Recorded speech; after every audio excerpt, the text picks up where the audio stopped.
तो आपको पता है कि 2 जनवरी को आपका एग्ज़ाम है, तो इसके लिए कुछ बातें आपसे जो करनी है कि हमें क्या करना है और क्या नहीं करना है।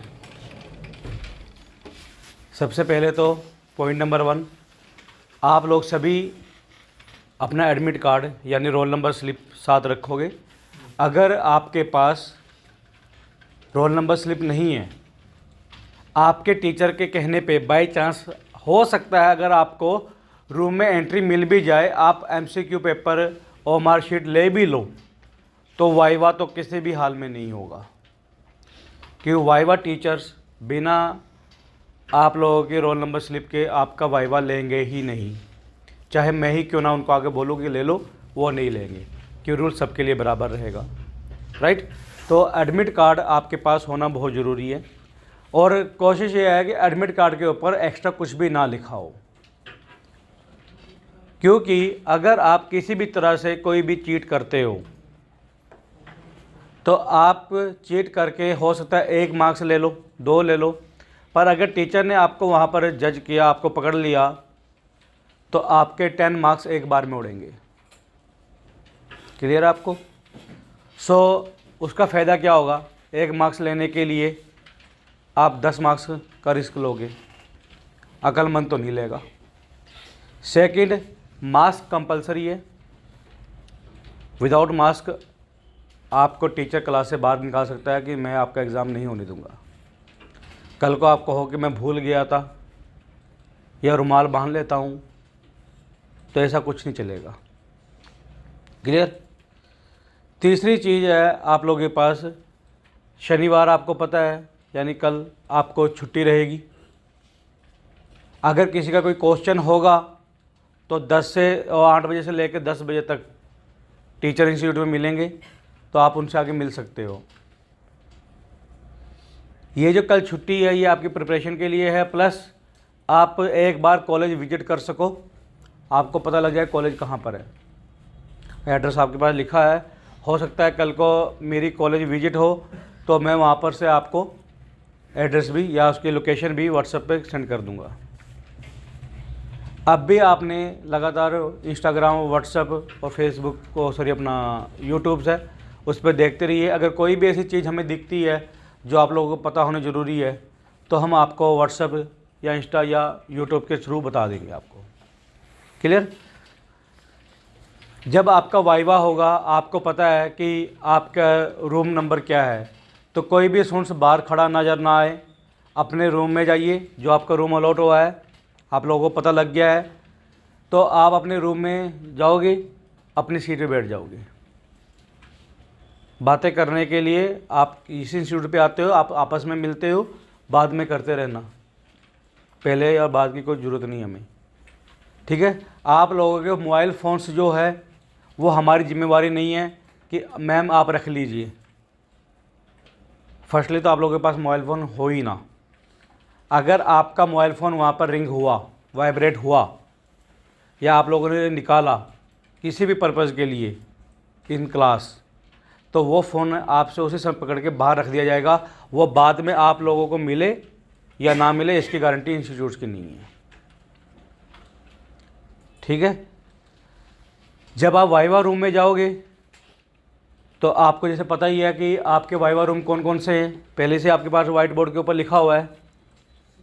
तो वैसे जो क्लास इंचार्ज होंगे उनको भी पता होगा कि आपका वाइवा रूम कहाँ है।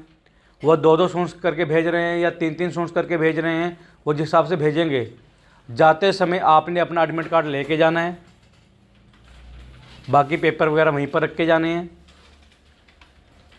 और रास्ते में जाते हुए आप किसी से कोई क्वेश्चन आपस में नहीं करोगे, क्योंकि वहाँ पर वाइवा लेने के अलावा, इंचार्ज के अलावा और भी टीचर खड़े होंगे जो सिर्फ इस फिराक में रहेंगे कि आपके मार्क्स कब काटे जाए, तेरा कितना हो गया, कितना रह गया।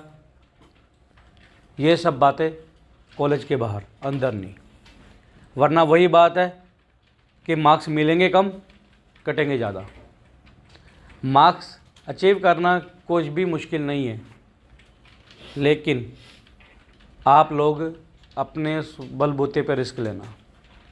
आपका एग्ज़ाम हो गया, अगर आपका कोई पार्टनर है जिसके साथ अपने घर जाना है तो वेट कीजिए, वहीं पर बैठ के एग्ज़ाम पेपर मत दीजिए, वरना जब समय आपका एग्ज़ाम पेपर दे दिया तो टीचर के पास है, आपने कोई भी गलत एक्टिविटी की तो फिर वो आपसे कहेगा भी नहीं सीधा होने के लिए, फिर वो सीधे मार्क्स ही ले लेगा। अगर आपका टाइम हो गया, हाफ टाइम हो गया आपका, आप जाना चाहते हो तो आप जा सकते हो, कोई नहीं, आपका वाइवा हो गया, आप जा सकते हो, लेकिन आप कॉलेज के अंदर नहीं रुकोगे। जस्ट डायरेक्ट आप अपना पेपर सबमिट किया और आप कॉलेज के बाहर आप सीधा अपने घर जाओगे। क्लियर आप सबको? हमें कॉलेज नहीं मिल रहा, हमें पता नहीं लग रहा, इसके कल की आप मुझसे बात कर सकते हो, पर संडे आप मुझसे बात नहीं कर पाओगे क्योंकि मेरा फ़ोन या तो बिजी रहेगा या बंद रहेगा। That's clear? ओके। उसके बाद आप लोग मंडे से अपने अपने टाइमिंग पे आओगे। जो टाइमिंग आपके है, जो आपका कोर्स चल रहा था उसे हम कंटिन्यू करेंगे।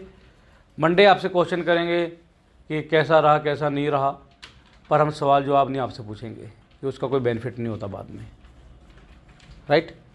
तो मंडे अपने अपने टाइमिंग पे। आप सभी को हमारी तरफ से ऑल द बेस्ट।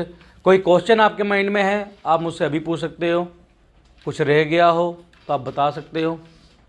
अगर आप कार्डबोर्ड लेके जाओगे तो कार्डबोर्ड पे भी कुछ लिखा ना हो, ठीक है? वैसे रिक्वायरमेंट नहीं है वहाँ पर फिर भी अगर आप लेके जा रहे हो तो ये आप लेके जा सकते हो। कोई बुक्स वगैरह वहाँ पर लेके जाने की ज़रूरत नहीं है, क्योंकि बाद में कुछ भी, क्योंकि इतने स्टूडेंट्स होगा कुछ नहीं मिलने वाला, कोई गलती से उठा के ले जाता है, जैसे भी है, ठीक है? रूम में जाने से पहले अपने जो आपने वॉशरूम वगैरह जाना है, पानी पीना है, पहले कर लेना बॉस, बीच में आपको अलाउ नहीं किया जाएगा। और कोई क्वेश्चन किसी का है? नहीं। मार्कर वगैरह या फ्लूइड वगैरह आप यूज़ नहीं करोगे क्योंकि उसका एक रिस्की है। तो आपके पास जो क्वेश्चन पेपर आएगा तो सबसे पहले हम उसको टिक मार्किंग करेंगे। टिक मार्किंग कैसे करते हैं आपको बता दूं मैं, कि आपके पास एक क्वेश्चन होता है, उसके नीचे 3 या 4 या 5 अपने जो 5 तो होंगे नहीं, 2 3 4 होंगे ऑप्शन। तो कई लोग क्या करते हैं कि पहले ऑप्शन ए लिखा हुआ है, उसके बाद उसका हिंट दिया हुआ है, मान लो इनपुट लिखा हुआ है, उसके बाद ऑप्शन बी दिया हुआ है, तो बीच में टिक लगा देते हैं। ये गलत तरीका होता है। टिक जब भी लगाना है उस ऑप्शन के आगे लगाना है, जैसे ए के आगे लगाया, बी के आगे लगाया, जिससे क्लियर भी हो कि हमने किसके ऊपर टिक लगाया। बाई चांस अगर हमें ज़रूरत पड़ती है उस चीज़ की तो हम लोग उस चीज़ को देख सके। ये आपके लिए ऑप्शनल है, अगर आप करना चाहोगे तो डायरेक्ट OMR भरनी है, मेरे कोई दिक्कत नहीं है, ठीक है?